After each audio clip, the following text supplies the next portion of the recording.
Welcome to the first week of our Stranger Things. Are we calling it Stranger Things? Stranger Things. Stranger Things. Yes.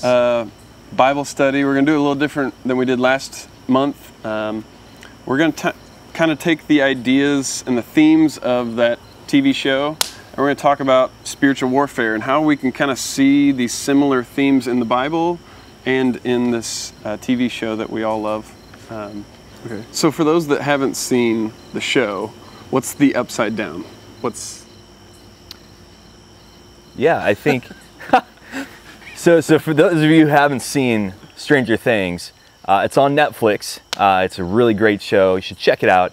But basically, the story goes like this: there's this this scientist who figures out that there's this alternate reality, right? So he opens this door. And when he opens this door, he allows these demonic kind of beings, monster sort of things into their realm. And what we find out is through the story, these kids come in contact with these evil forces, right? Mm-hmm. And so one of them actually travels into this world called the Upside Down, and he gets stuck there. And his friend's job is to go and rescue him from this Upside Down. Yeah. And so the story is about them bringing this kid, Will, back from the Upside Down, and then trying to destroy the evil that has come and invaded their space. Exactly. And a lot of it comes down to this girl, Elle, who has all these powers, these supernatural abilities, where she can actually kind of overpower these dark forces and actually wind up saving these kids in the end, which is really cool. So, and we're going to talk about kind of how that story and the Upside Down kind of relates to the gospel and Jesus and the fall and all of these amazing things that God has done over the course of time. Yeah. So, yes, definitely. What's the first thing you guys were thinking? When I think about this, I think about the world that we live in today and how we live in an upside down world. And where this all started was in Genesis 3, where Adam and Eve, well, first of all, it starts with, God creating everything perfectly. Mm-hmm. And even the garden, and God had given Adam and Eve this garden to live in, and there was one rule, and it was to not eat from this specific tree. They had all the other food that they can eat and survive off of, but God said, don't eat from this one. And the temptation's real, and they had made that decision to eat from that tree. And that's where it all happened, was the fall. That's when everything turned upside down. Okay. And so I believe that's what we're living in today. We're living in an upside down world because of that decision that was made. So you were saying that in the Bible, whenever Adam and Eve fell, that's a church term, but it means that we invited sin, just kind of like the scientists did. That kind of turned the whole world upside down. Definitely. And that's what you're kind of saying? Oh yeah, it did, big time. I mean, you can realize it in your own life, how much, the sin, the temptation that we struggle with on a daily basis. Yeah. And that's where it all started. I mean, And when we're talking about Adam and Eve sinning, right, and falling short, it's not that they necessarily needed anything, right? I mean, God created everything perfect, right? And gave them everything, and they didn't need to eat this fruit, right? It's not like God put them in the middle of a desert and put a cup of water next to them and said, hey, don't drink the water, man. Stay away from the water. It wasn't like that, right? No, they had everything they needed in the garden. The only rule was to not touch that tree. And so when we're told not to do something, what do we want to do? We want to do it, right? We want to touch the butt, right? That's just touch the boat, like in Finding Nemo. Don't touch the butt. Touch the butt. He touched the butt, right? Definitely. And so we don't want to listen. That's like our nature. We want to do what we want to do. And so not only that, but there was help there. Mm-hmm. From the tempter, the serpent, Satan, which would be the Demogorgon. Yeah. So there's these forces that have already kind of rejected God, and they come like, I can't destroy God because he's infinite. So I'm going to make him feel pain by destroying his creation. And so he comes after his prized creation, Adam and Eve, and Yes. tempts them to fall and kind of open this whole wormhole of sin and evil that kind of flowed out of that one decision. Yeah, definitely.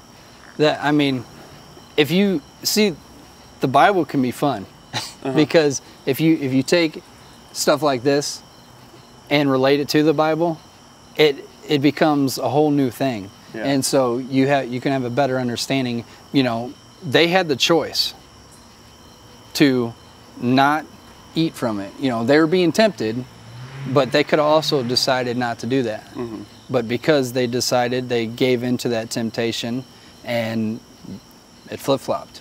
So God started by creating everything, right? And created everything perfect, like you said. Yep. And he gave them this garden to live in that had everything in abundance that they could ever want. And he said, just don't eat of this tree of knowledge and good and evil. Just don't eat of the fruit of it.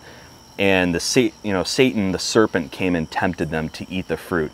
And that turned everything upside down. So that's where we're at in the story. So what happens next? Because the story doesn't end there, right, Josh? What happens? Well, first of all, once the world's upside down, you need something to correct it, right? Yeah. And so Jesus would be the corrector. Okay? He comes, he saves the world from the sin and makes everything better. Just like you can look at, and this is kind of weird, but you can look at 11 and Stranger Things being Jesus. Kind of a Jesus character. Yeah, definitely. That makes sense. And how she destroys the Demigorgon at the end there, just like at the end, the Christians win. Jesus wins at the very end. And doesn't she like disappear with the Demi? So. Like Yeah. they both she kind of cancels him out. And so there's even that idea that Jesus cancels our sin.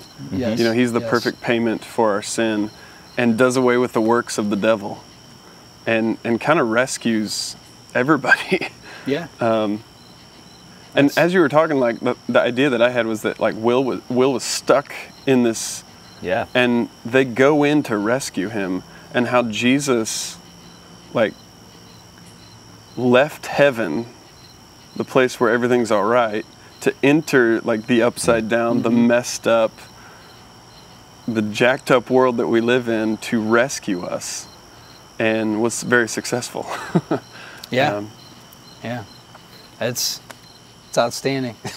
It is, and the crazy thing to like think about, you know, Elle being this this Jesus-like character in the story, and how she seemingly restores everything back to how it was beforehand. Right at the end of, we see her destroying the Demigorgon or demigod or whatever it is, and all of a sudden, you know, things kind of go back to the way they are. But the interesting thing though too is that when we look at her friends, right, her friends kind of take her loss really hard. And you know, they're sad because they just watched their friend disappear. And I'm kind of reminded of the disciples a little bit too, and how, you know, once Jesus died on the cross, you know, they kind of became sad and depressed almost even. And it's amazing to kind of see the progression of the story too, and how, you know, Elle's return back to everything, and her overcoming the Demigorgon, and how Jesus eventually does that for us too. He not only destroys everything, but he comes back and he shows that he has complete authority over just everything. So I haven't seen season 2. She comes back. I So assume? sorry, spoilers, guys. If you haven't seen season 2, it's been out for a couple years. It's been out for a couple years. Like I'm totally behind. Bummer, man. I'm So sure. let's kind of wrap this up. Yeah. How do you give the students that are watching this handlebars? Like, what is, like, maybe they are in the upside down, or what do they need to do?